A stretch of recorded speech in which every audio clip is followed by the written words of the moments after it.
Merci beaucoup Aurélia pour cette invitation, pour cette présentation. Merci beaucoup aussi à l'assistance d'avoir préféré l'exégèse théâtrale à la flânerie à laquelle la douceur extérieure invite pourtant. L'occasion de cette rencontre, Aurélia vous l'a présenté tout à l'heure, c'est cette fameuse programmation au Théâtre de l'Orangerie qui coproduit ce misanthrope de cette pièce de Molière dans une mise en scène de José Lillo. On fête d'ailleurs les 35 ans de l'Orangerie et puis un autre anniversaire, les 350 ans du misanthrope qui a été créé en juin 1666. Absolument, voilà, il confirme. Et la pièce sera donnée effectivement à partir de la semaine prochaine, du 26 juillet jusqu'au 6 août. Je crois que ce sont les dates. Alors l'angle de notre conversation sera double. On va interroger trois personnalités à la fois de fiction et réelle. Réel, il s'agira de Molière et de Rousseau. De fiction, il s'agira de son misanthrope Alceste. Et d'interroger le rapport de ces trois personnages à la misanthropie. Ça nous conduira à dire quelques mots d'une définition possible ou deux définitions possibles de la misanthropie. Et puis, on interrogera également le rapport de Molière, de Rousseau et celui de José Lillo au théâtre, un rapport auquel le misanthrope et la lettre à d'Alembert sur les spectacles qu'Aurélia citait tout à l'heure, un rapport que ces deux textes invitent à interroger. Le misanthrope étant une pièce sur le paraître, elle est comme une interrogation sur l'essence même peut-être de la théâtralité. Alors cette conversation va se fonder sur quelques supports. Tout d'abord le texte de Molière, bien sûr, et puis ce texte que je viens de citer, la lettre à d'Alembert, qui date de 1758, dans laquelle il y a effectivement un peu moins d'une dizaine de pages consacrées spécifiquement par Jean-Jacques Rousseau à Molière et à son misanthrope. Et dans ces pages, il y a quelque chose d'assez émouvant. Par-delà Rousseau, c'est peut-être le Jean-Jacques intime qui s'exprime. On verra ce qu'il nous dit de son rapport au dramaturge Molière et peut-être de son rapport, si ce n'est au personnage du misanthrope, peut-être à la misanthropie elle-même. C'est un texte, cette lettre, qui a connu une vogue immédiate, importante, au milieu du XVIIIe siècle et qui en connaît une durable, si j'en juge, par le fait que cette lettre a été citée encore par notre ministre de la Culture, le conseiller fédéral Alain Berset, lorsqu'il est venu à Genève, à Carouge, pour les prix suisses de théâtre.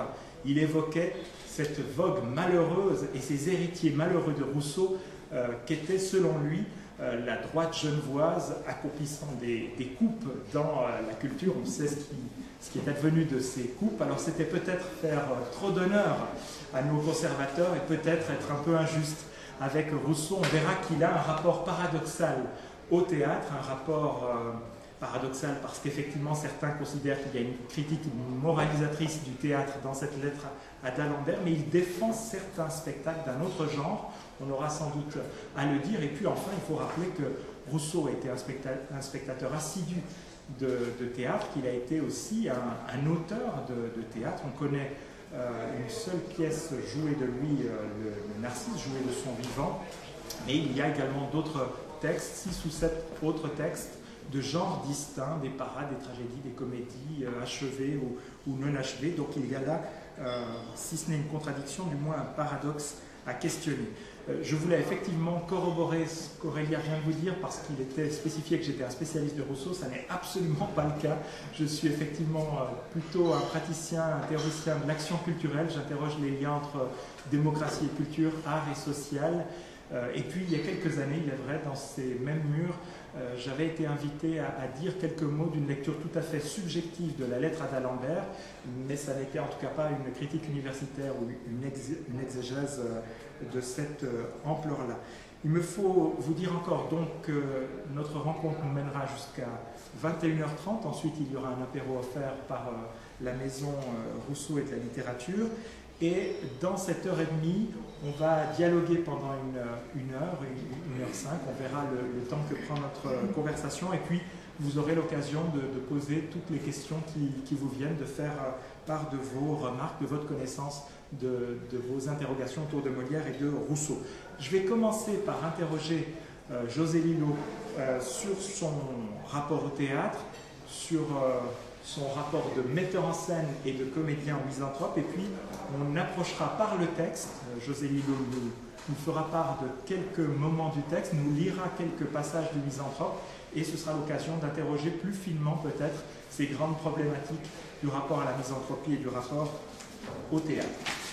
Alors peut-être une première question toute simple, peut-être toute naturelle, c'est interroger ton rapport à la culture, ton goût du théâtre, d'où viennent-ils, et est-ce que tu pourrais nous dire aussi quelle place avait la culture dans ton milieu d'origine, dans ta famille, dans ton enfance? Dans mon milieu d'origine, très peu de place, c'était surtout par la télévision. Voilà. Mais j'avais une famille très aimante, je ne me plains pas du tout de ça, mais c'était pas une famille prolétaire, pas, ce qu'on avait comme livre à la maison, c'était les points Mondo, je ne sais pas si vous vous rappelez, on pouvait collectionner sur sur les Nesquik, là, et puis il y avait des livres qui ouvraient au monde, et voilà. Mais par ailleurs, moi j'aimais bien la bande dessinée, comme souvent les enfants et les garçons, et puis ils m'ont nourri en bande dessinée. Enfin, voilà, je pouvais... mon rapport à la culture était d'abord par la bande dessinée, après par le cinéma américain. Voilà, je n'ai pas rien d'autre. Bon. Ensuite, je suis entré en contact à l'adolescence je voyais qu'il y avait comme des choses de milieu social en fait. C'est-à-dire que je ne pouvais pas longtemps. Il y avait des gens que voilà, j'estimais, puis qui pouvaient me parler de Sartre, de Camus, donc je ne pouvais pas dire un mot, je ne lisais pas les livres. Et puis, quelque chose qui m'a décidé à me dire il faut quand même que je puisse au moins savoir ce que c'est, etc. Et puis je suis rentré en carrière là-dedans et puis ensuite ça a été une passion.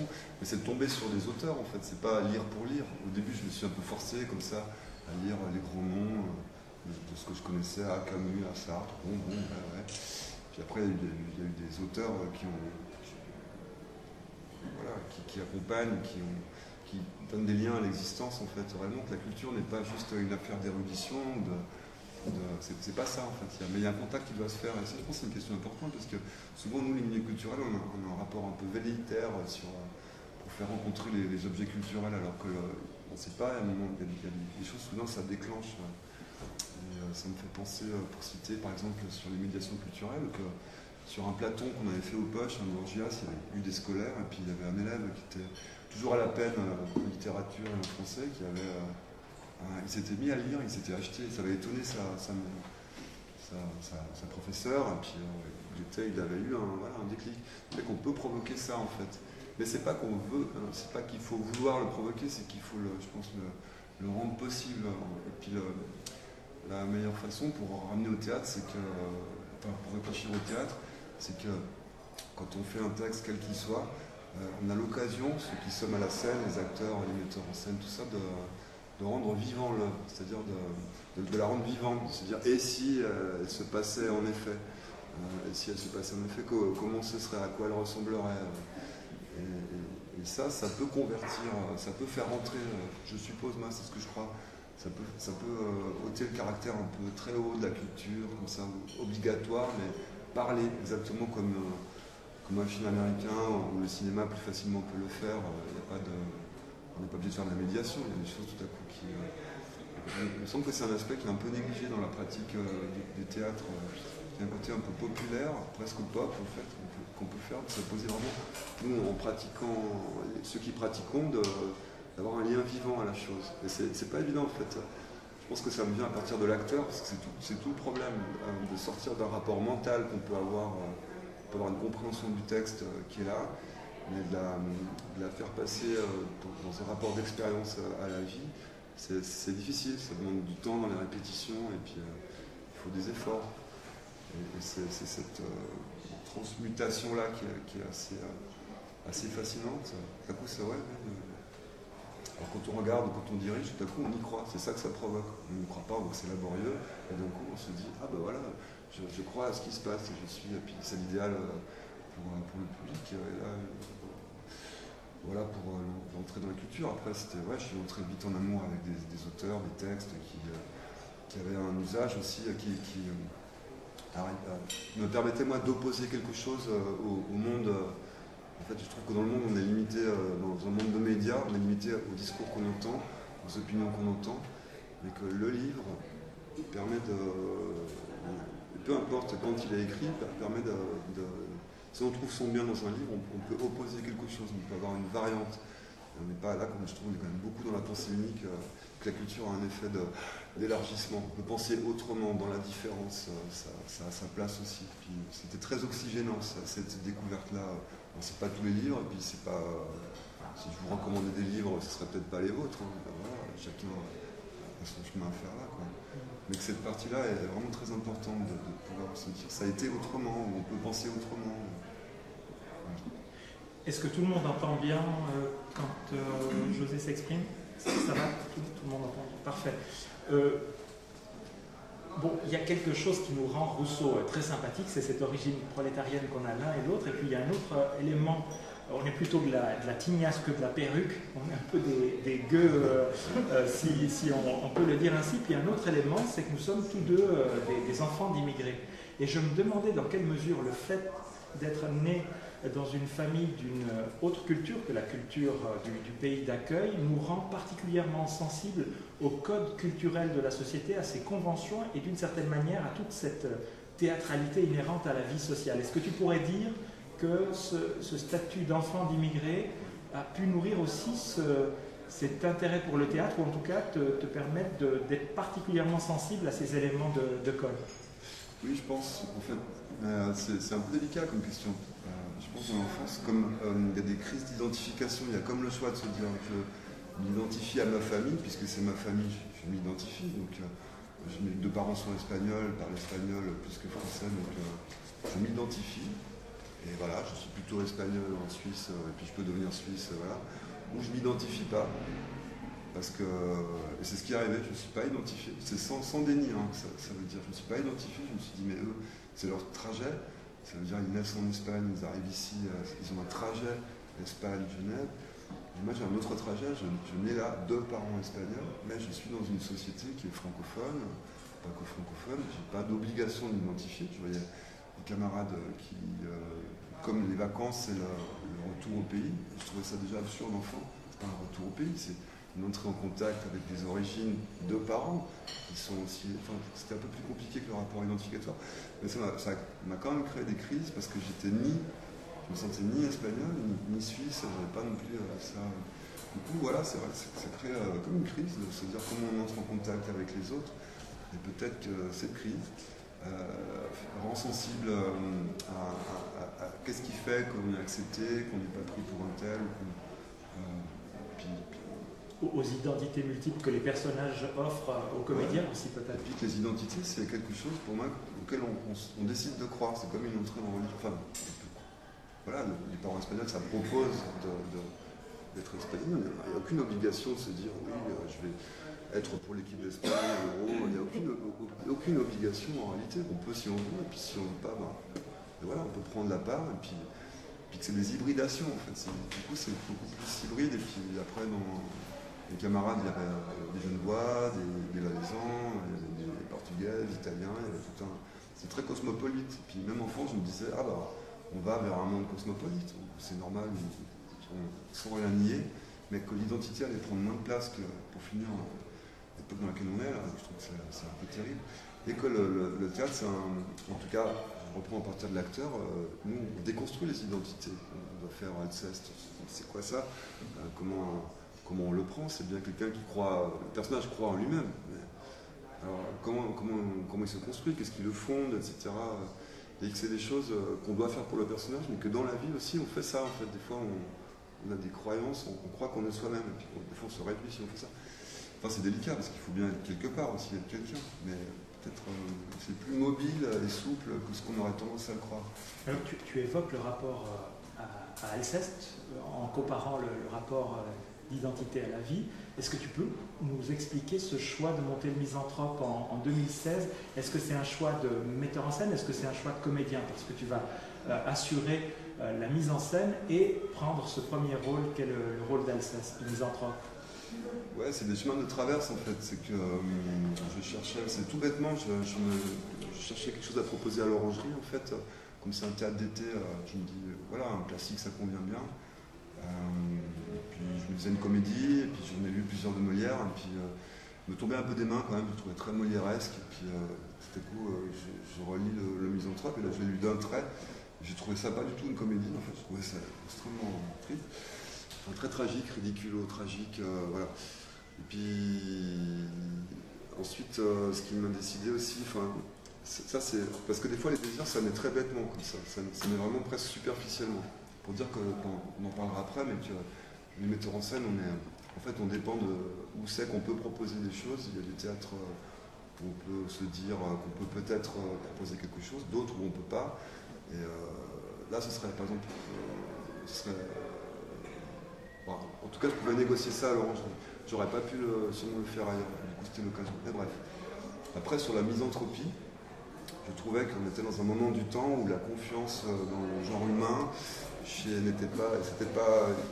Alceste n'était plus singulier en fait, mais je trouvais qu'il y avait beaucoup de découragement de nous tous, vu à quoi on insiste sur l'espèce humaine, le progrès, les valeurs, etc. Qu'il y avait un découragement qui était assez universel et que du coup ça sort d'un archétype de le faire aujourd'hui, je pense, de quelque chose, d'une tentation qu'on peut tous avoir de se dire j'en ai assez, à un moment donné, stop, ça suffit, j'arrive plus à jouer ce jeu-là et je dis stop, j'ai besoin de fondements.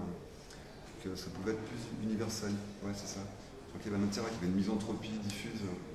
Pas mal sur les réseaux sociaux, je vois quand même qu'il y a beaucoup d'expressions dans le sens de les autres, décidément, ce monde, rien ne va plus, jusqu'où ira-t-on et que ce pessimisme pouvait résonner en fait. Alors voilà, ça c'est une chose. Ouais. Ouais, je peux continuer ou... Non, je t'interromps volontiers. Donc tu vas officier comme metteur en scène, tu officies à présent dans les répétitions comme metteur en scène et comme comédien détenant le rôle principal. On imagine mal la chose possible, elle s'est déjà faite à plusieurs reprises, mais quels sont les inconvénients et les avantages peut-être d'être au cœur même du plateau? Alors il y a cette difficulté peut-être à s'extraire, à avoir un regard distant sur ce qui est en train de se répéter, et puis en même temps il y a cette présence dans la chair même de l'œuvre en tenant ce rôle principal. Comment tu t'en sors dans ce double rôle? J'avoue que c'est pas évident, d'autant que là c'est une assez grosse partition. Ça m'est déjà arrivé de jouer dans mes spectacles à des endroits divers, des petits endroits, des fois des endroits plus importants. Là c'est une grosse partition, donc c'est pas évident. Il faut inventer le chemin. Mais en fait c'est se mettre en retard par rapport à soi-même, parce qu'il faut préparer le terrain pour les autres. C'est comme la moindre des choses. Il faut préparer le terrain de jeu, j'ai envie de dire. Moi je suis pas dans un spectacle tellement visuel, de l'image. On ne construit pas des images, on construit des actions sur scène qui sont des images, mais que c'est pas esthétisant spécialement. Donc il faut arriver à se poser les canevas pour pouvoir ensuite les jouer. Je ne sais pas si le mot canevas dit quelque chose, mais ce serait un peu plus comme au sport, c'est-à-dire il y a des tactiques comme ça qu'on pose et puis après c'est ce qu'on fait.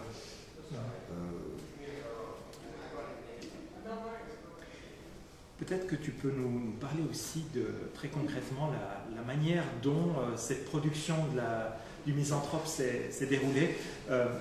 La lecture de la lettre à d'Alembert sur les spectacles est une lecture vraiment très instructive, non seulement parce qu'elle propose des réflexions dramaturgiques sur le sens d'un certain nombre de pièces du répertoire le plus classique, mais elle interroge aussi la matérialité, les conditions matérielles du théâtre. Elle interroge les prix d'entrée, elle interroge la manière dont fait constituer le théâtre à l'époque, architecturalement, les divisions scène-salle, on aura peut-être l'occasion d'y revenir. Et donc cette inspiration de Rousseau nous invite à interroger aussi les conditions matérielles qui te sont faites. Or, tu me disais en préparant cette rencontre que vous avez dû, pour différentes raisons, et peut-être que tu peux nous dire lesquelles, opérer des coupes. Peut-être que tu peux nous dire des exemples, et j'aimerais qu'on interroge ensemble peut-être le coût de ces coupes, l'implication pour l'interprétation d'un spectacle, les conséquences de ces coupes pour le sens même de l'œuvre de Molière. Ouais, il y a deux contraintes en réalité. Elles sont économiques. Il y a 8 personnages principaux. Si on en a 8, c'est 8 acteurs. Mais il y en a encore davantage, il y a des personnages secondaires, 10 secondaires qui ne le sont pas, il y en a encore 3-4 comme ça. Donc ça c'est de l'argent. C'est-à-dire c'est une distribution et c'est de l'argent. Là, quand on est à l'orangerie, on est quand même dans le in-off, ou je ne sais pas comment dire, on peut raisonnablement se dire à 8 on y arrive en faisant des efforts, mais on ne peut pas monter toute la distribution. En fait, là, il faudrait l'institution. Ça veut dire que ça va déjà opérer un choix dramaturgique qui n'est pas en réalité intellectuel, qui est économique. Ça veut dire qu'il faut réduire de l'emploi, parce qu'il n'y a pas un théâtre comme l'orangerie n'est pas suffisamment doté, et ce qu'on peut espérer compléter ne peut pas faire qu'il y ait 12 personnes au plateau. Voilà. Du coup, ça pèse sur... Là, c'est dommage, parce qu'on n'a pas l'histoire des classes, il y a quand même une série de servants ou de valets dans la pièce. Moi, j'aurais souhaité traiter ça. On ne peut pas le faire pour des raisons politico-économiques. L'autre chose, c'est des collusions culturelles, c'est-à-dire qu'il y a des concerts dans le parc d'à côté, ce qui fait que si la pièce dépasse 1h30, 1h35, la fin se termine dans le brouhaha du concert d'à côté. Et là, c'est un problème politique, il faudrait qu'ils se mettent d'accord à faire que les activités ne se mangent pas les unes les autres. Ce qui implique de réduire, la pièce, elle fait 2h20, je pense, si elle est lue comme ça, dans son rythme, 2h15, 2h20. Là, on doit la réduire à 1h30 pour qu'il n'y ait pas un inconfort de spectateurs et du plateau. Voilà. Donc, ce n'est pas des choix intellectuels, c'est vraiment des contraintes. Et de là, il faut se dire comment, de ces contraintes-là, qui n'auraient pas été les choix que j'aurais fait moi, comment je peux faire en sorte d'assumer au final un spectacle réduit à 1h30 avec 8 personnages et pas 12, et y trouver mon compte quand même. C'est comme résoudre une équation. Voilà. Mais ça, c'est des... voilà, c'est...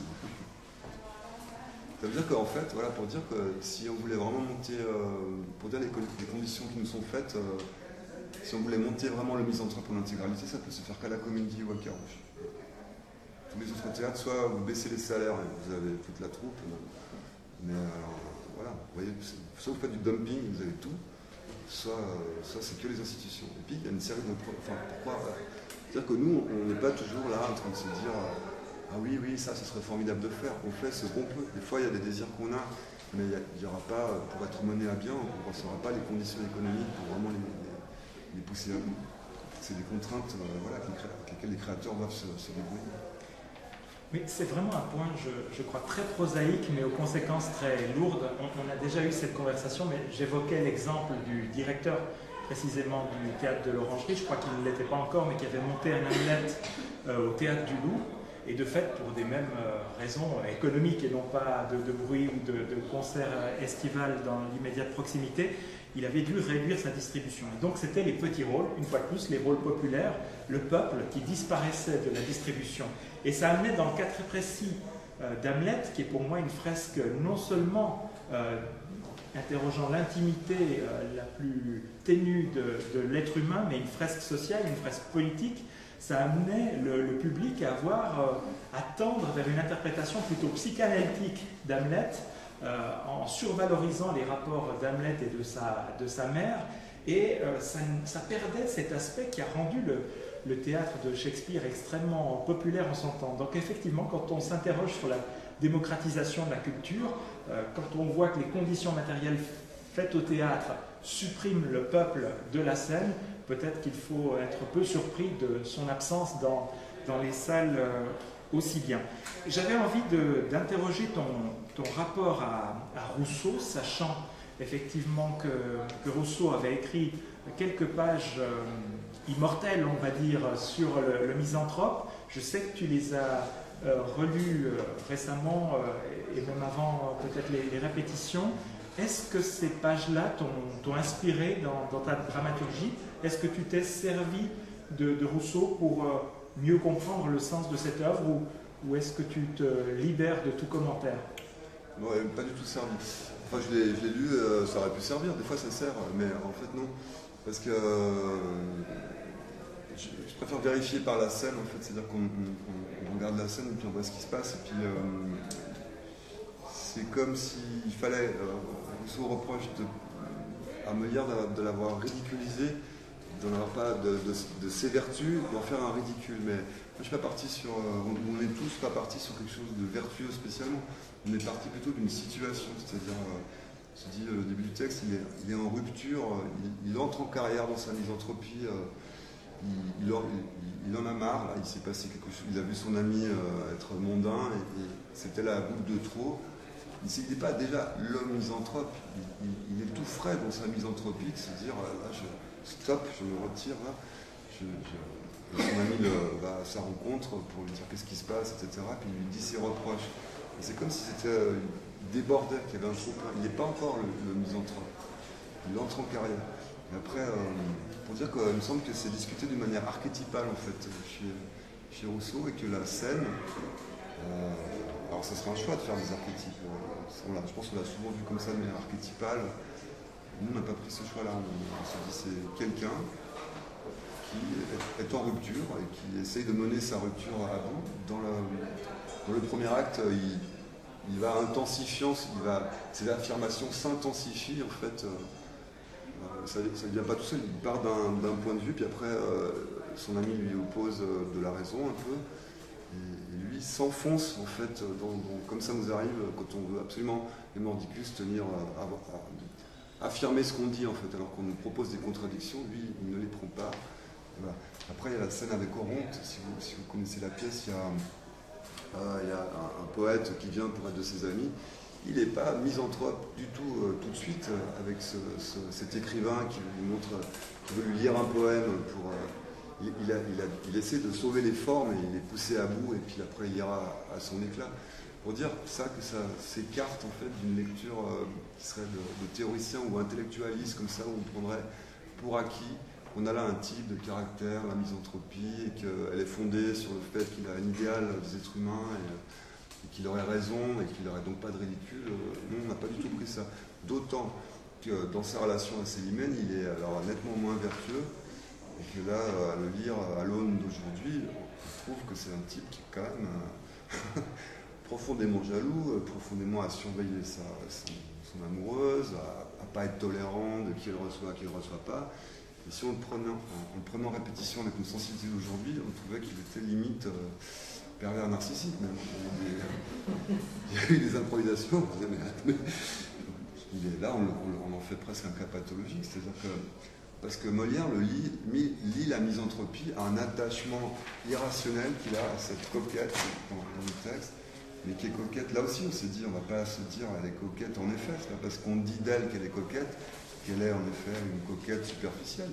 On s'est dit, après on regardait dans l'action de texte, qu'est-ce qu'elle fait cette Célimène? Elle fait des fêtes chez elle reçoit des mondes, elle a de l'entre-gens, elle a de l'esprit, il n'y a rien de blâmable spécialement, sauf que lui il ne supporte pas, donc sa misanthropie est mêlée à ce qu'il y a à la rivalité, à sa jalousie exorbitante, tout ce qui est rivaux, éventuel, à sa paranoïa même, à la vouloir que pour lui, et ça c'est plaisant, parce que c'est plaisant de pouvoir montrer ça si on y arrive. On essaie un peu de sauver Célimène dans la pièce. Voilà. Peut-être qu'on reviendra sur Célimène, oui. Mais c'est peut-être l'occasion de se lancer dans une première lecture du misanthrope. Effectivement, l'idée de présenter un misanthrope en crise, et donc un misanthrope qui entre en misanthropie, et qui donc peut avoir des moments peut-être incertains dans son assiduité, sa ténacité à être misanthrope, est une bonne manière de répondre à Rousseau, qui lui pointe des incohérences. Parce qu'il fait effectivement d'Alceste un homme vertueux, il fait d'Alceste un homme de bien, et donc il va reprocher à Molière de lui avoir cherché des noises en le montrant inconséquent ici, inconséquent là, soucieux de ses affaires alors qu'il n'avait point le souci du monde dans les scènes qui précèdent, attentif à ne jamais jouer du paraître et se satisfaire d'une apparence d'amour de Célimène sur la fin du texte. Donc effectivement, peut-être que le fait de le jouer en crise permet d'admettre ou de rendre admissible ces différents moments. Mais tu viens d'utiliser une autre expression en parlant d'un cas pathologique. Et donc peut-être que c'est l'occasion d'entendre Molière, d'entendre Alceste lui-même et de voir ce qui nous est dit de la misanthropie. Tu utilises même le terme de théorie misanthropique sur la première scène du premier acte. Je propose que tu nous lises l'extrait. Ouais, tout à fait. Je vais plutôt le citer que l'interpréter ou quoi. Dans tout le premier acte, dans la première scène du premier acte, il fonde sa position, puisqu'elle est incompréhensible de son ami, qui dit mais qu'est-ce qui se passe? Et lui, il fonde ce qu'il lui reproche, mais je vais plutôt le citer que. Et Philinte lui dit mais alors quoi, je suis bien coupable, Alceste, à votre compte? Mais de quoi? Comme exorbitant. Alceste lui répond allez, vous devriez mourir de pure honte. Une telle action ne saurait s'excuser, tout homme d'honneur s'en doit scandaliser. Bon, alors il pose sa position, mais quels sont les reproches qu'il lui fait? Je vous vois accabler un homme de caresses et témoigner pour lui les dernières tendresses, de protestations, d'offres et de serments, vous chargez la fureur de vos embrassements, et quand je vous demande après quel est cet homme, à peine pouvez-vous dire comme il se nomme. Votre chaleur pour lui tombe en vous séparant, et vous me le traitez à moi d'indifférent. Morbleu, c'est une chose indigne, lâche, infâme, de s'abaisser ainsi jusqu'à trahir son âme. Et si par un malheur tu m'avais fait autant, je n'irais te regrette prendre tout un instant. Ce qui reproche à Philinte, c'est d'avoir été chaleureux, d'avoir cédé au code social. Qu'est-ce qu'il a fait? Il a dit ah mais Mathieu, comment tu vas? Donc on s'est pas vu depuis. Et après Alceste demande c'était qui là? Oh je sais plus. Enfin c'est quelqu'un qu'on connaît. C'est quelque chose de. C'est une contrainte sociale, sans juger ça, sans devenir. Si on n'est pas moral tout de suite, si on ne donne pas raison à Alceste, c'est difficile d'échapper à ça. Si on a essayé dans sa propre existence, c'est vraiment difficile que si vous l'avez fait, que tout à coup, quand on est en refus de ces choses-là, on s'écarte du monde, c'est une position difficile à tenir, en réalité. Bref, Philinte, il doit bien. Après, il s'essaye à persuader Alceste qu'en effet, c'est quand même pas. Il n'y a rien là de condamnable à ça. Ce qui est vrai. Après, Alceste va tout à fait s'enfoncer. Il va définir non, je ne puis souffrir cette lâche méthode qu'affectent la plupart de vos gens à la mode. Et je ne hais rien tant que les contorsions de tous ces grands faiseurs de protestations, ces affables donneurs d'embrassades frivoles, ces obligeants diseurs d'inutiles paroles, qui de civilité avec tous font combat et traitent du même air l'honnête homme et le phare. Et lui, ce qu'il ne supporte pas, c'est de ne pas être distingué, ce qu'il va dire là. C'est-à-dire que c'est cette égalisation par le code social. En fait, c'est un code diplomatique aussi, c'est un code de neutralité, de non-déclaration de guerre aux jours humains, si ça n'était. Et Philinte, et lui s'enfonce dans cette carrière-là. Je trouve que c'est faux, cette affaire-là. Après, ce qui est intéressant, c'est que la position de Philinte, elle est aussi difficile à tenir. On voit dans la pièce qu'on ne peut pas lui donner raison non plus. C'est-à-dire qu'il y a aussi des versions qui pensent qu'il est modéré, qu'il arrive à faire la part du juste. Mais en fait, on le voit clairement très faux à des moments. Et que ce qui est intéressant, c'est que dans le public, on devrait se dire, lui, il exagère, c'est lui qui a raison.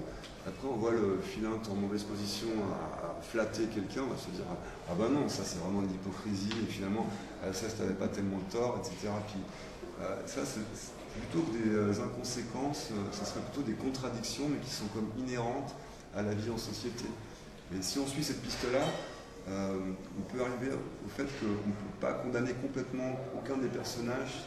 On peut lui donner raison on peut donner raison par moment à un tel, on change de position dans le public en fait. Et qu'à la fin, c'est aporétique, c'est le mot juste, c'est-à-dire qu'il n'y a pas de conclusion posée par Molière en fait. Ça reste ouvert de se dire comment trouver l'équilibre en société pour respecter ce qu'il y a de vrai, faire quand même un peu donner aux usages ce qu'il faut, mais sans se perdre et aller dans la superficialité. Il y a cette idée chez Molière de peindre des vices. Il dit même que c'est l'art de son théâtre, peindre des vices et les rendre ridicules. Et il a ce don, et c'est peut-être ça que tu signifies aussi en disant de Molière qu'il ne fait pas un misanthrope archétypal. Quand il nous présente un avare, c'est l'avarice intemporelle, mais avec des traits bien singuliers. Il a la capacité, l'aptitude à réaliser une individualité vivante, et c'est avec une profondeur psychologique, peut-être physiologique, dans le misanthrope encore plus vrai. Mais en même temps, il y a cette question de la pathologie, j'y reviens. On dit que la pièce aurait dû s'intituler, ou qu'elle s'intitulait l'année précédente, quand elle était encore en projet, L'atrabilaire amoureux. Il y a évocation tout au long de la pièce de la théorie des humeurs, qui était une vraie caractériologie, et d'ailleurs Philinte est dit flegmatique, le misanthrope est dit atteint de la bile noire, de cette humeur mélancolique qu'on appellerait peut-être la neurasthénie aujourd'hui. Est-ce que la voie d'une interprétation pathologique apparaît et utile, soutient ta manière d'incarner Alceste? Non, ça j'ai voulu éviter ça parce que c'est presque devenu un cliché en fait, et ça aurait tendance à se dire, d'ailleurs c'est intéressant parce que tout ce qui est de l'ordre de la mélancolie, du désaccord avec les autres, c'est de l'ordre du négatif en fait, culturellement. En fait, c'est fou comme ça peut pas être une joie ou une vitalité, plus qu'une joie, une vitalité certainement. Et que ça tend à rendre Alceste apathique ou vraiment dans des ténèbres un peu bizarres. Alors que je trouvais que décider de rompre avec la société et avec son meilleur ami, c'est sa première scène, c'est de dire là, à ça, je dis non, ça, stop, ça suffit, je dénonce. Là, tous ces gens, stop. Comment on peut se compromettre, etc. C'est plutôt une position active qu'une position de dépression ou neurasthénique. Et ça, je m'appuie sur le fait qu'en société, les occasions où on ne peut pas faire autrement que de dire aux autres non, là je ne vous suis plus, c'est vraiment une position tonique. Et que si on est un peu affaibli, on ne l'a pas. On s'efface, c'est un acte en fait. Et qu'un acte, c'est actif et donc ça sort de cette pathologie-là en tout cas. Après, la pathologie est revenue à ma surprise, parce que vraiment je n'y attendais pas, et à me dire, j'avais moins envie de faire la pièce si c'était ça, c'est de me dire quand même sur Célimène, il y a des prétentions sur elle qui sont pas tenables. En 2016, on ne peut pas nous être naïvement à se dire il a raison, elle est superficielle, et il a le droit d'exiger d'elle qu'elle coupe avec tout le monde, qu'elle soit plus qu'à lui, etc. Enfin, c'était vraiment très très intrusif. Pour rien, pour des vêtis en plus, on ne trouvait pas que, sauf à la fin, mais avant ça, il n'y a pas de quoi nourrir vraiment la jalousie, il n'y a rien de trop insupportable, disons. Donc ça m'intéressait comme déséquilibre, alors, parce que ça pose la femme à un endroit où on voit la société patriarcale, pour le coup, machiste, se donner des droits, pour le coup, sur l'être aimé, au nom de on ne sait pas. Alors peut-être qu'on revient sur Célimène, mais comme on a évoqué l'interrogation de la misanthropie de nos trois personnages, certains disent que Molière se serait peint par certains côtés dans Alceste, et puis Molière était très soucieux de médecine, on le sait par ailleurs, et certaines pièces ont rendu la médecine fameuse et pas toujours à son avantage, mais on peut trouver un certain nombre d'évocations de la misanthropie dans des textes autobiographiques de Rousseau. Là, j'en ai trouvé un qui précède la lettre d'Alembert de 8 années, 9 années à peu près. C'est dans le Persifleur, dans lequel Rousseau a un ton plutôt léger. C'était des soirées qu'il partageait notamment avec Diderot, et dans un de ses textes qu'il apportait l'un de ces soirs, il dit « Quelquefois, je suis un cher et féroce misanthrope, et d'autres moments, j'entre en extase au milieu des charmes de la société et des délices de l'amour. » Quelques années après la lettre d'Alembert, on est en 1762, dans une lettre à Malesherbes, il dit ceci, qui donnerait le sentiment qu'il s'éloigne de la misanthropie: « J'ai un cœur trop sensible à d'autres attachements pour l'être si fort à l'opinion publique. J'aime trop mon plaisir, mon indépendance, pour être esclave de la vanité au point qu'il le suppose, ce qui le critique. Celui pour qui la fortune et l'espoir de parvenir ne balança jamais un rendez-vous ou un souper agréable ne doit pas naturellement sacrifier son bonheur au désir de faire parler de lui, et il n'est point du tout croyable qu'un homme qui se sent quelque talent et qui tarde jusqu'à 40 ans à le faire connaître, il parle de lui, soit assez fou pour aller s'ennuyer le reste de ses jours dans un désert, expression qui arrive aussi dans le Misanthrope de Molière, dans un désert uniquement pour acquérir la réputation d'un misanthrope. » Donc on le voit, il y a une balance dans cette misanthropie de Rousseau, il se reconnaît un lien, mais je crois qu'il y a derrière cette misanthropie-là l'idée non pas d'une haine du genre humain, mais d'une haine du vice des hommes. Et dans cet attachement à la vertu, il y a quelque chose qui dépasse très largement le seul misanthrope de Molière, dans le contexte de la lettre à d'Alembert, qui intervient dans un moment où Rousseau va rompre avec un certain nombre d'encyclopédistes, avec les Lumières, proposer une critique progressiste d'une certaine manière des Lumières et non pas réactionnaire. Il y a cette volonté d'opposer la République à la monarchie décadente, la vertu au paraître, et puis d'une certaine manière ça aboutira à la fin, dont on pourra peut-être parler, on verra si nous en avons le temps, à la fin à ces autres spectacles qu'il oppose à ces spectacles exclusifs de l'univers carcéral des salles que propose l'esthétique parisienne. Mais pour en revenir à Célimène, sur laquelle tu terminais ton intervention, tu as décidé de proposer là aussi une forme assez originale de Célimène, non pas effectivement la coquette superficielle. Qu'est-ce qui donnerait de la consistance à Célimène? Est-ce que c'est la qualité poétique de sa parole? Est-ce que ça tient à son affirmation de la femme dans ce siècle encore effectivement très patriarcal? C'est en regardant ce qu'on lui reproche, de voir où ça se fonde sur la trame narrative, et puis je trouvais qu'il n'y avait rien. Si, du coup, on s'est dit qu'il n'y a pas à composer une coquette. Dans son texte, il n'y a pas de se défend quand Arsinoé qui lui reproche, c'est une autre femme qui lui reproche sa vie mondaine, etc. Mais alors c'est vraiment, du coup, pardon, mais ça résonne avec un peu l'actualité là aussi, c'est-à-dire qu'il y a un retour d'une forme de morale dans laquelle, je sais pas, j'ai pas connu ni enfant, ni adolescent, ni jeune homme, ni aujourd'hui, de contrôle de la vie bonne, de ce qu'il faut faire sur l'homosexualité, sur une série de choses qui sont tout à fait insupportables aujourd'hui. Et donc tout à coup dans la pièce on retrouvait que cet Arsinoé qui vient soi-disant en bon ami lui dire voilà, vous savez, la vie que vous menez, les rumeurs, les gens, voilà, jazz, je viens vous dire ça entre amis, mais vous devrez vous calmer, vous devrez faire moins de réceptions, etc. pour votre réputation. Et puis je trouvais que c'était d'une violence quand on a fait la scène, de se dire mais laissez vivre et laissez vivre juste quoi. Est-ce qu'on peut pas juste ça, nous? Et du coup, voilà, c'est là, c'est sur ce sol-là en fait qu'on s'est dit que c'était intéressant. Mais ça, on le découvrait vraiment. C'est pas des vues avant, hein. C'est pas en étudiant beaucoup le texte, c'est en vérifiant par le plateau, par le choix des actrices aussi, ou des acteurs, de voir comment ça sort, et puis où c'est que le centre de gravité va se poser, puis c'est là où une contemporanéité, j'espère, inattendue se présente. En fait, elle est assez indépendante. Dans la pièce, c'est une jeune veuve, elle a du bien, elle a tout ce qu'il faut pour elle, elle a un centre d'attraction, mais ça veut pas dire qu'elle nourrit ce centre d'attraction. Ça veut dire qu'il y a des personnes qui n'ont rien besoin de faire, et c'est les autres qui ont besoin d'être autour. Alors on l'a plutôt posé comme ça, plutôt que comme une intrigante. C'est comme ça, c'est pas sa faute. C'est comme dans la chanson, c'est pas sa faute. Voilà. Elle est comme un peu trop ouverte, ou trop. Voilà, c'est une jeune fille très moderne. Quoi. Et puis, du coup, ça faisait ressentir vraiment pour Arsinoé la cruauté de femmes, de jalousie de nouveau, qui vient se mêler là.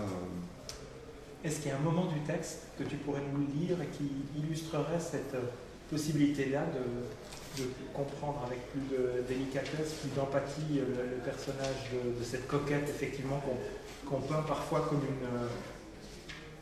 comme une femme au donjuanisme inversé, comme une forme dépravée, aimant l'amour, mais ne s'engageant, aimant être aimé, mais ne s'engageant peut-être jamais.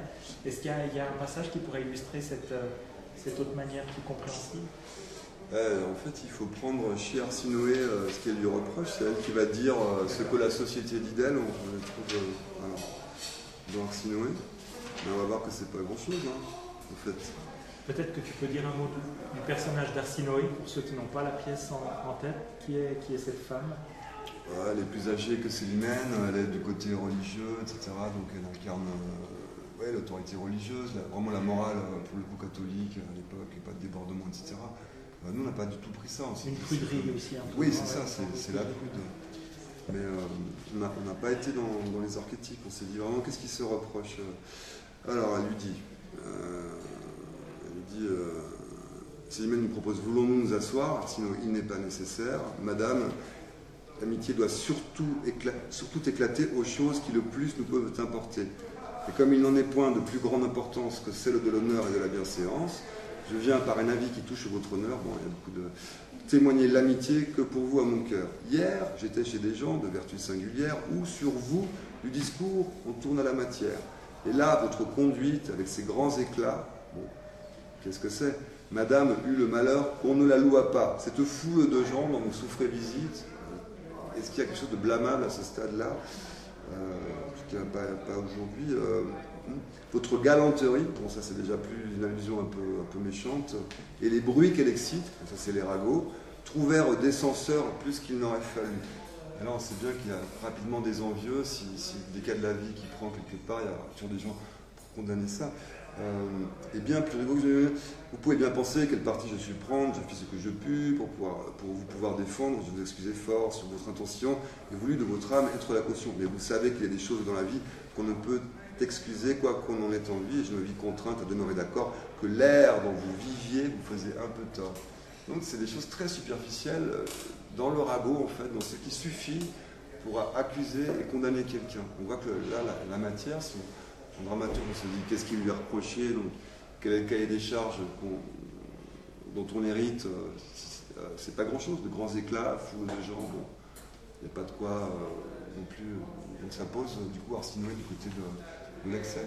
Alors voilà, ça c'est méthodologiquement, c'est comme ça que je m'y prends.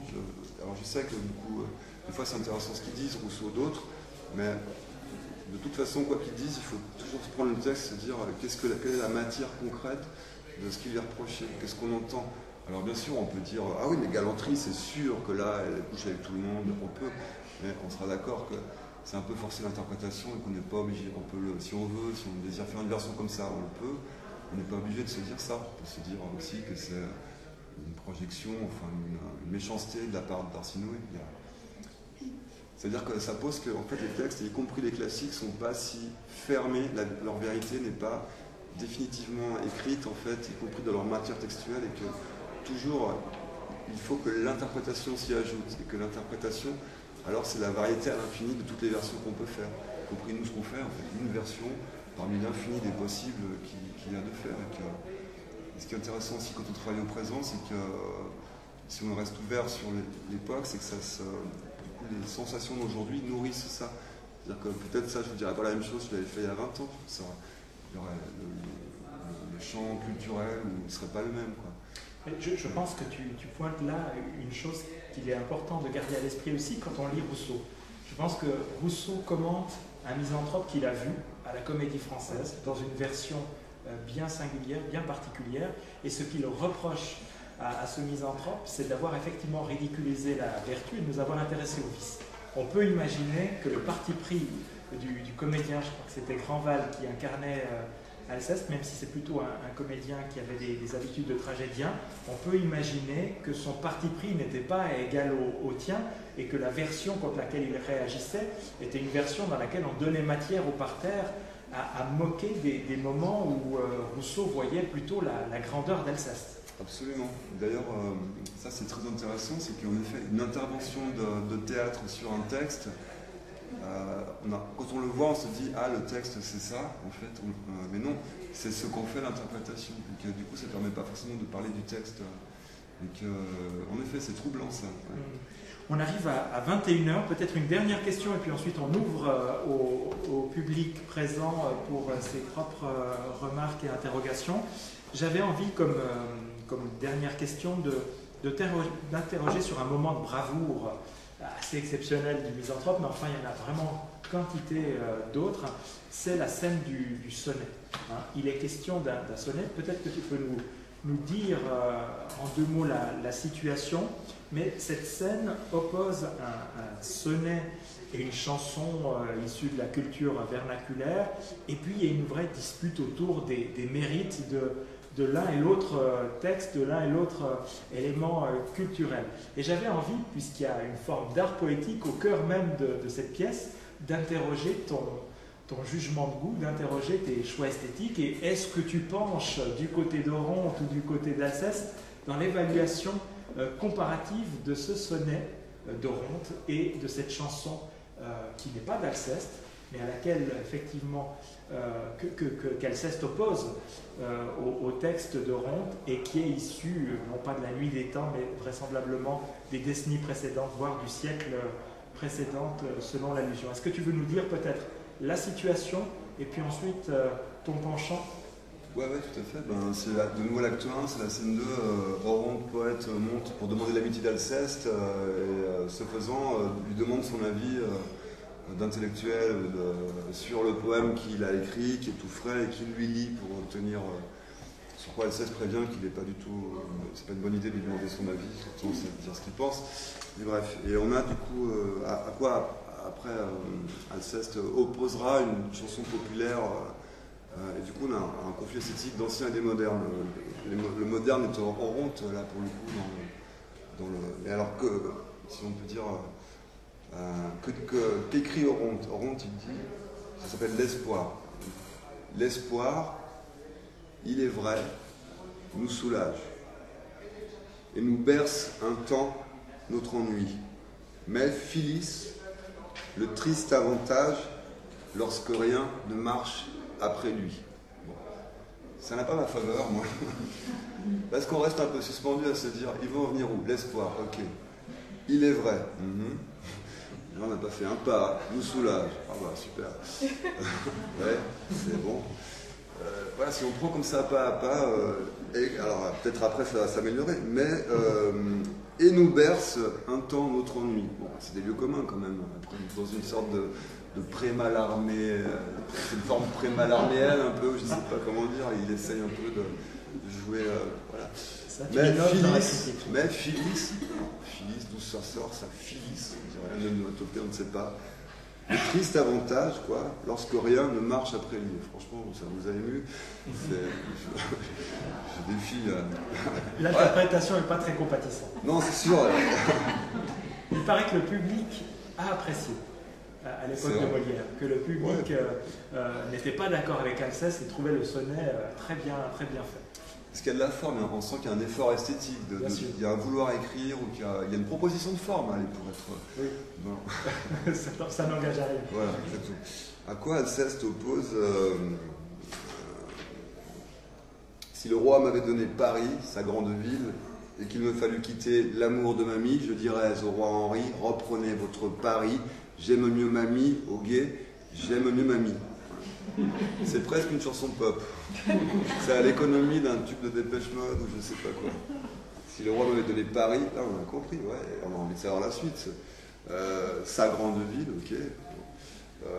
Et qu'il me fallut quitter l'amour de mamie, c'est très joli. Il y a une opposition, voilà, je l'aime tellement que même si le roi me donnait Paris, je préférais mon amoureuse que Paris, même si le roi, voilà, qu'il reprenne son Paris, je reste avec mon amoureuse. C'est très direct en fait, ça dit tout de suite quelque chose, il n'y a pas un désir de forme, il y a un désir de rythme, sûrement, et que ça se passe bien, il y a une grande économie, et je trouve que c'est une chanson populaire. Enfin, moi je suis très ému dans les vieilles chansons post-Moyen-Âge comme ça, on ne sait pas les auteurs, mais c'est tout simple, ça a l'air de rien, et c'est profondément bouleversant en fait. Il y a parfois ça dans la variété. Court, il y a parfois une économie comme ça qui est très belle que je retrouve là-dedans en fait. Donc je dis oui. J'aimerais ajouter deux choses, si tu le permets, à ce que tu viens de nous dire.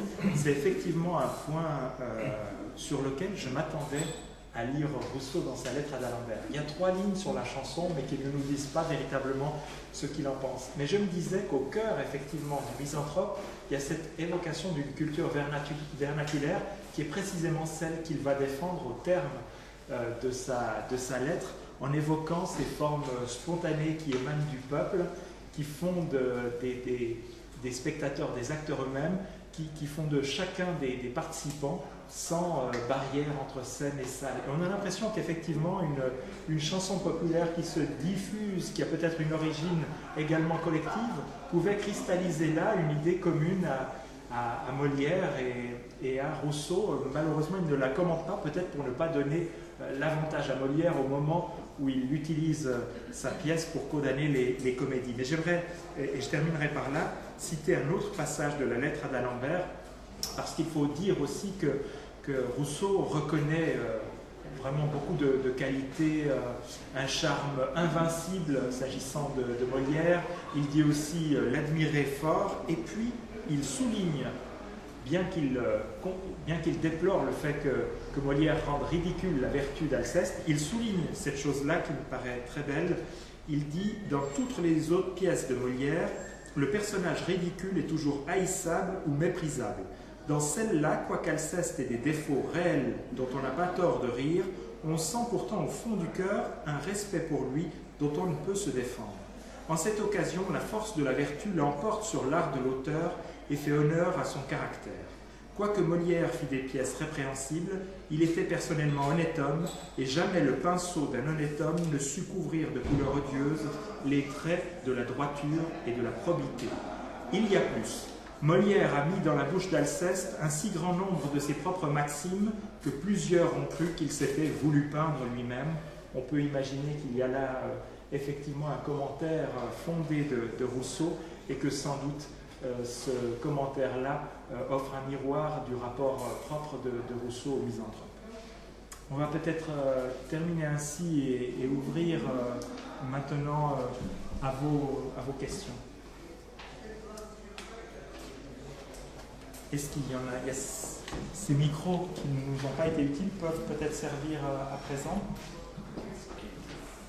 Merci beaucoup.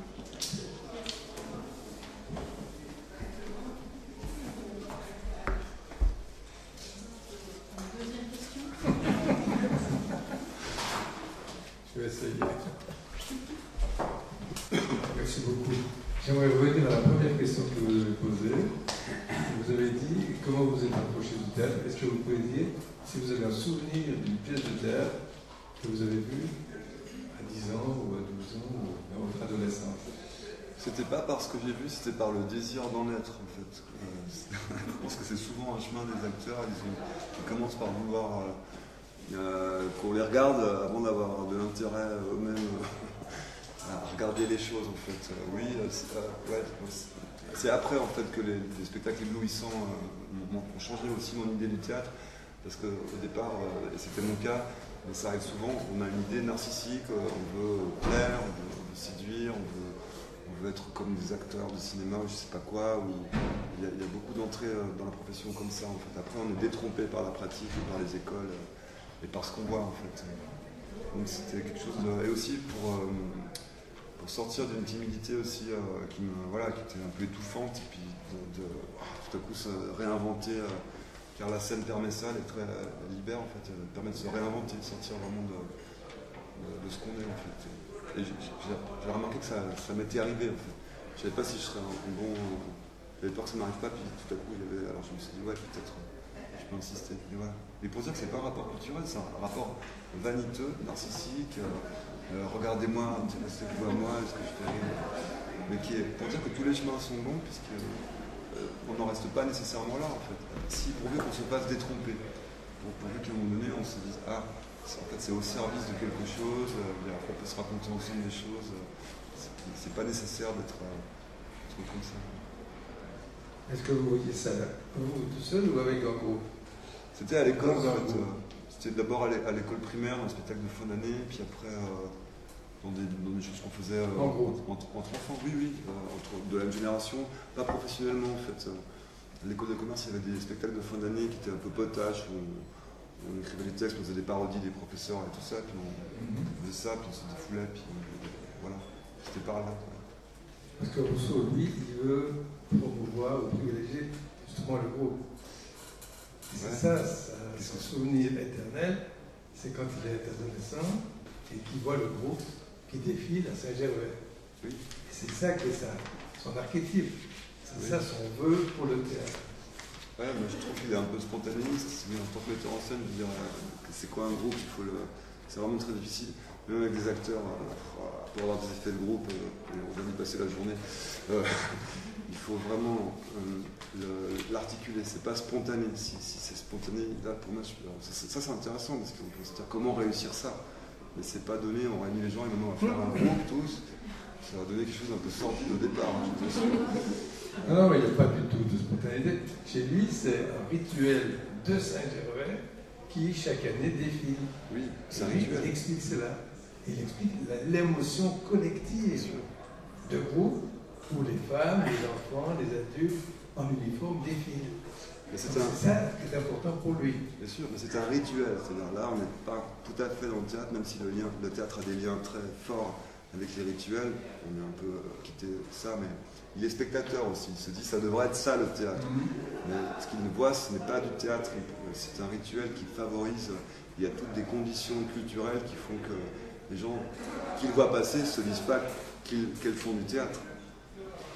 J'oserais aller parce que je crois que je n'ai pas tout à fait la même interprétation que l'un et l'autre de ce moment de Rousseau. Parce qu'effectivement, la sortie du régiment est un élément de ritualité, mais Rousseau défend l'idée de la spontanéité, défend l'idée de l'improvisation. C'est la fin du régiment qui donne lieu à cette fête spontanée. Et c'est cette fête-là qu'il cite en exemple. Non pas véritablement le rituel du régiment de Saint-Gervais, mais cet attendrissement général qui va le suivre dans un jeu spontané effectivement des personnes présentes. Et je trouve parce qu'on s'est beaucoup interrogé sur la vogue de Rousseau. Hein, on dit il n'a pas été entendu puisque 4 ans après sa mort, on construisait un premier théâtre en dur. Et puis lui-même, d'ailleurs, en 1760, on est 2 ans simplement après la lettre à d'Alembert. Dans une lettre, il dit « Je ne pensais pas à notre société si viciée. Eh bien, dans une société particulièrement peu vertueuse, je pensais qu'elle était plus vertueuse que la monarchie décadente, eh bien, les comédies peuvent servir de palliatif heureux. » Et donc, il défend finalement la comédie 2 ans plus tard, bon gré, mal gré. Mais s'il y a un héritage de Rousseau qui est un peu perverti, mais qui est quand même intéressant à évoquer, c'est peut-être les fêtes révolutionnaires. Mais le problème de ces fêtes, ou les fêtes d'un Jack Lang, c'est qu'elles sont institutionnalisées. Et l'idéal de Rousseau, c'est la joie qui provoque la fête et pas la fête qui provoque la joie. Donc, à partir du moment où il y a institutionnalisation, on n'est plus dans ce mouvement par lui souhaité. Mais on observe effectivement que, par exemple, l'animation socioculturelle, en développant l'idée de démocratie culturelle, en valorisant la culture et la créativité, la sensibilité dont nous sommes tous peu ou prou porteurs, que nous soyons liés professionnellement à la culture ou pas, il y a un écho à Rousseau.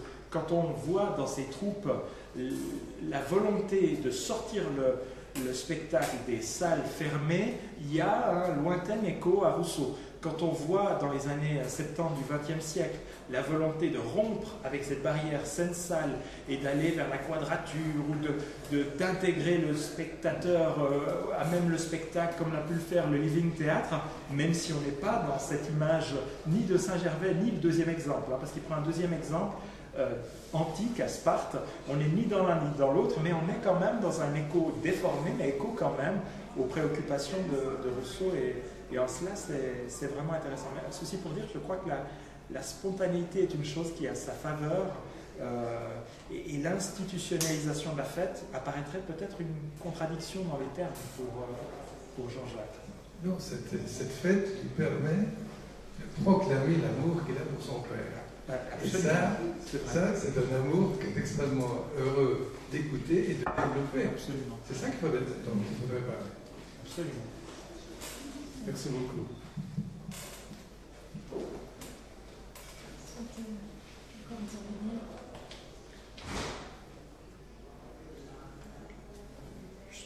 Peut-être, du coup, je laisse non, si vous avez une question. Vous souhaiteriez qu'on parle de l'amour de Rousseau pour son père. Là, vous nous éloignez un peu de notre cahier de mission, mais effectivement, et je ne suis pas spécialiste de Rousseau, je le redis, et je ne sais pas pourquoi je prends le micro soudain, pour m'avancer sur des terrains justement que je ne maîtrise pas, on va au contraire éloigner le micro, mais dire qu'effectivement, il y a ce Rousseau qui, revenant tard le soir, ce Rousseau jeune, qui revenant tard le soir et trouvant porte fermée, décide de tourner le dos à Genève, décide de... Vous connaissez ça mieux que moi qui ne suis pas genevois, je suis neuchâtelois. J'ai toujours cru que Rousseau était neuchâtelois, parce que les neuchâtelois le vendent très très bien, rapport à la présence... Il est neuchâtelois. Oui, absolument, on est bien d'accord. Et effectivement, les rêveries se trouvent à Neuchâtel, du Pérou qui a été grand diffuseur ou éditeur même de sa pensée parfois posthume et neuchâtelois, donc il y a maints endroits qui le rappellent, mais vous m'éloignez de mon propos et je risque de ne pas le retrouver. Mais effectivement, trouvant porte fermée, il décide de rompre avec Genève, de rompre avec sa religion, et il va y avoir ce sale gamin qui effectivement va aller en Savoie, va se dire catholique par goût du contre-pied, je crois, et puis va par la suite vouloir arriver, je la fais vraiment extrêmement rapidement. Et puis, il y a ce fameux épisode de Vincennes où il va avoir cette illumination de la bonté de la nature de l'homme. Et ça va lui amener, je pense, à réviser entièrement sa propre existence. Et il va observer si le goût de Paris, le goût des spectacles, le goût de la réussite littéraire a fait de lui un homme meilleur que ce qu'il était avant même d'arriver à Paris. Et il observe que non, ça a été au contraire effectivement une chute morale, une décadence personnelle. Et c'est à partir de ce moment-là qu'il va se revendiquer de Genève et qu'il va parer Genève de toutes les vertus, peut-être même de trop de vertus.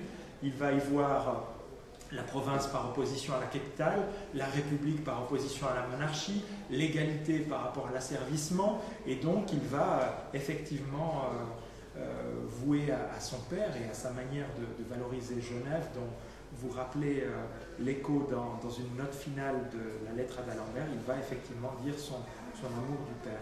Moi, je peux raconter peut-être, puisqu'on a quelques minutes, et si vous ne souffrez pas trop du chaud et de l'impatience, mais pour laisser aussi le temps de sortir l'apéro au timing voulu, mais pour toutes ces mauvaises raisons, je vais dire aussi mon premier souvenir de théâtre. C'était pas la première rencontre du théâtre, mais j'étais dans un milieu ouvrier. Mon père était dans ouvrier métallurgiste, mais j'avais une mère qui, bien que mère au foyer, avait un intérêt pour la culture et avait réussi à décrocher des places depuis Neuchâtel pour la Comédie de Genève.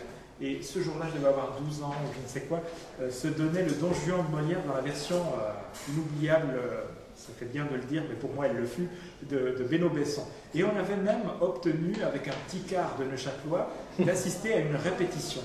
Et tout ça avait été convenu avec la comédie, avec l'administration, etc. Mais arrivé, nous avons compris que nous n'étions pas du tout les bienvenus. On s'est fait insulter par un homme vieillissant, mais dans des termes extrêmement vigoureux. Et on m'a appris que c'était ce fameux metteur en scène auquel ma mère vouait déjà un certain culte. Donc je me suis dit, ben vraiment, elle choisit mal ses affections. Et puis on était tenus à ne pas bouger d'une oreille, à compter même nos respirations pour ne pas déranger. Mais donc, j'assistais à une première séquence de répétition, et je le dis aussi parce que Marc, qui est présent avec son lourd appareil photographique, disait une chose qui colle à ce même souvenir s'agissant de José Lillo et de ses répétitions. Ce qui m'a fasciné ce jour-là, c'est j'assistais à une scène qui est une scène qui pourrait apparaître secondaire, mais à mon avis, c'est celles qui font le charme d'un Molière comme de Shakespeare, les scènes où on voit même le peuple, la parole populaire, une autre parole, une autre poésie. Et c'est la scène de ces paysans amoureux ou de ces paysans à l'amour contrarié. Et je me souviens de deux phrases, mais regarde la grosse Thomas comme elle est assautée du jeune Robin, toujours, il lui baille que niche ou il fait quelques taloches en passant.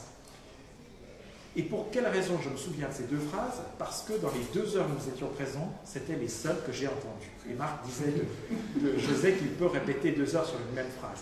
Et donc, je me disais, mais bon Dieu, on va voir que ce seul décor, mais c'est une pièce avec Don Juan, et on ne va pas voir apparaître Don Juan à un seul moment. Et donc, j'assistais à ces réprimandes de Beno Besson qui, avec beaucoup de vigueur, je ne dirais pas insultait, mais reprenait ces comédiens, parce qu'il le faisait toujours, je trouve, en tout cas dans mon souvenir, avec il était très convenable dans son vocabulaire, plus qu'avec ses spectateurs qu'il avait autorisés à assister aux répétitions. Et néanmoins, il reprenait sur chaque mot, sur chaque intonation, sur chaque phrasé, sur chaque respiration. Et donc, je n'ai eu droit qu'à ces moments-là. 2 semaines plus tard, on assistait à la pièce, donc ça avait électrisé l'intérêt pour savoir comment ces 2 phrases allaient être dites finalement, parce que j'imaginais qu'ils avaient passé encore le reste de l'après-midi et si possible la soirée. Donc j'étais totalement électrisé, non seulement sur ces phrases, mais également sur la suite, puisque rien n'avait été décelé de la suite du spectacle.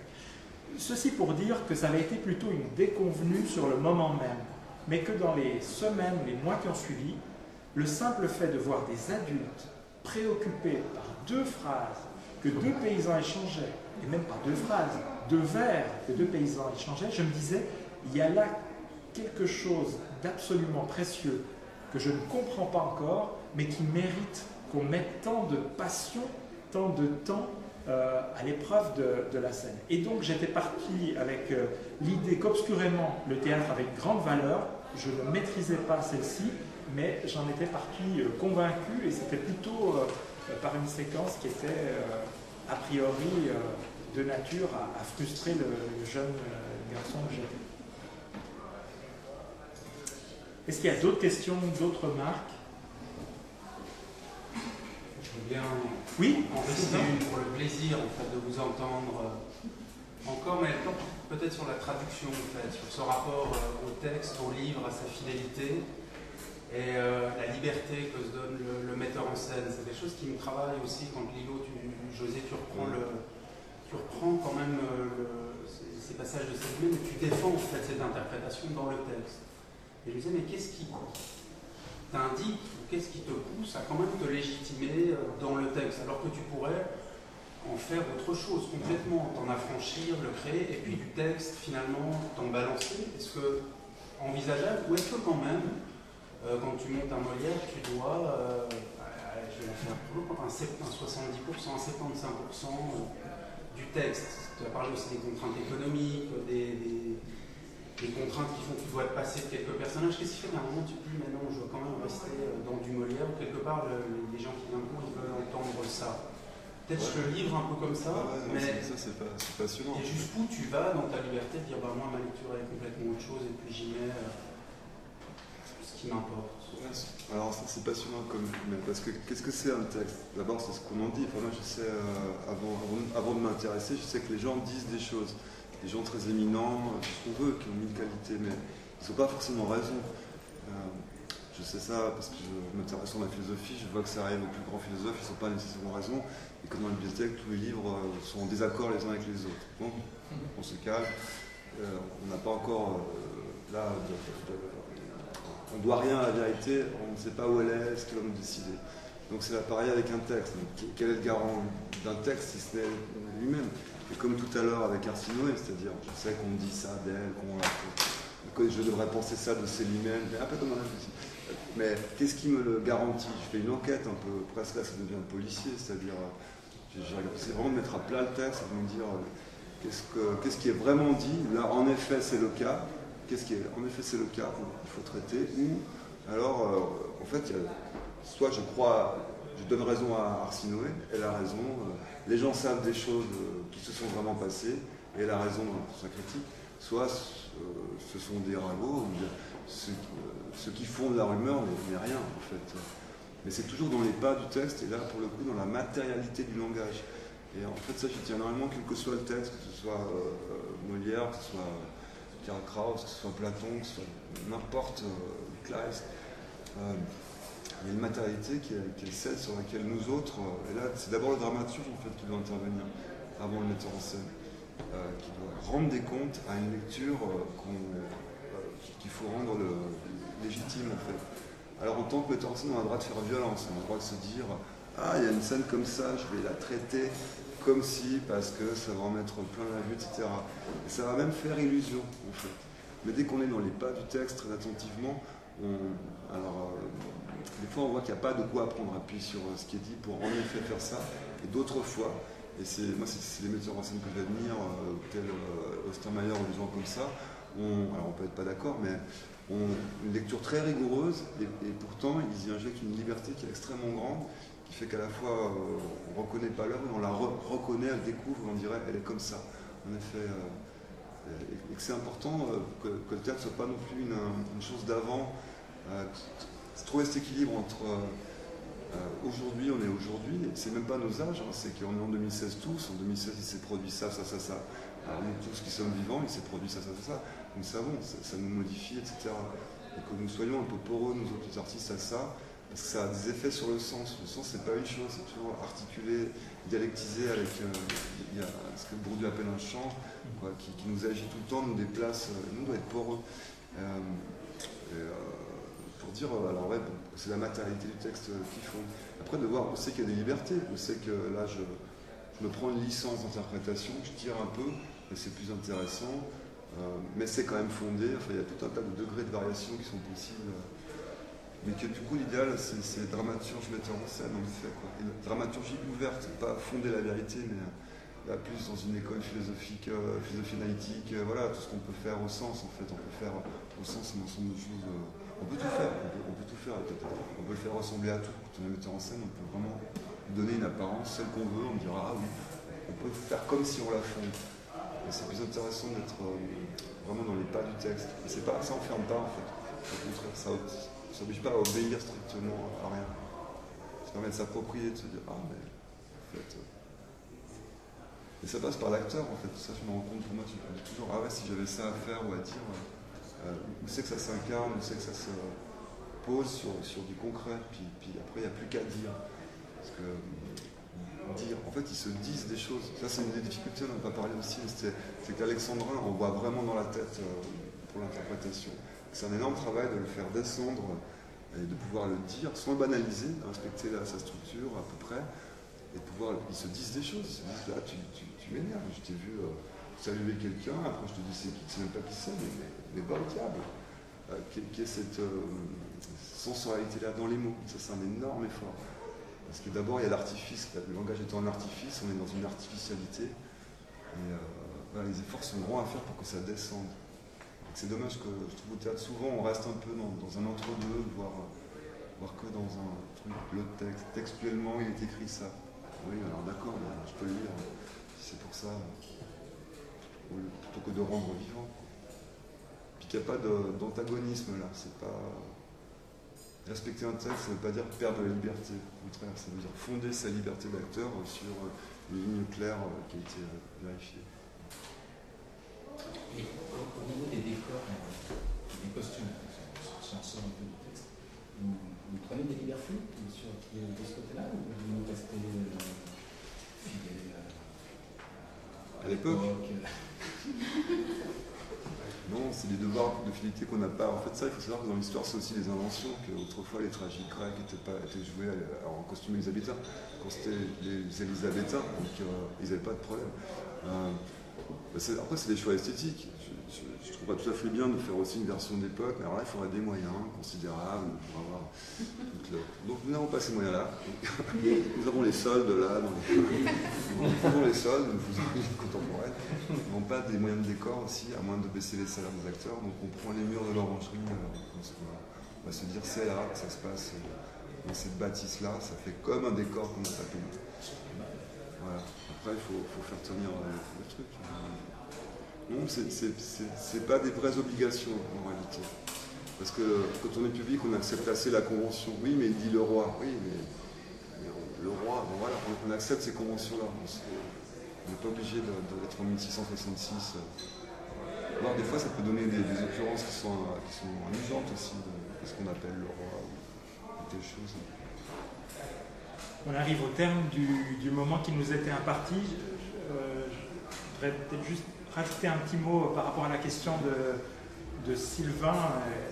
Et je sais son intérêt pour la politique et on n'a peut-être pas parlé non plus de ce parallèle qu'il y a entre le Rousseau littérateur et le Rousseau politique. Or, ce lien est absolument important et dans la lettre à d'Alembert aussi bien qu'ailleurs dans ses écrits. Sa critique de la représentation vaut pour le théâtre comme elle vaut pour la politique, puisqu'il ne souffre pas l'idée qu'un homme puisse en représenter un autre, et donc on retrouve cette même critique-là. Et ça m'invite à dire que la question de l'interprétation, elle n'est pas entre les seules mains des acteurs et des metteurs en scène, mais elle est, et tu le reconnaissais tout à l'heure, entre les mains aussi de ceux qui regardent.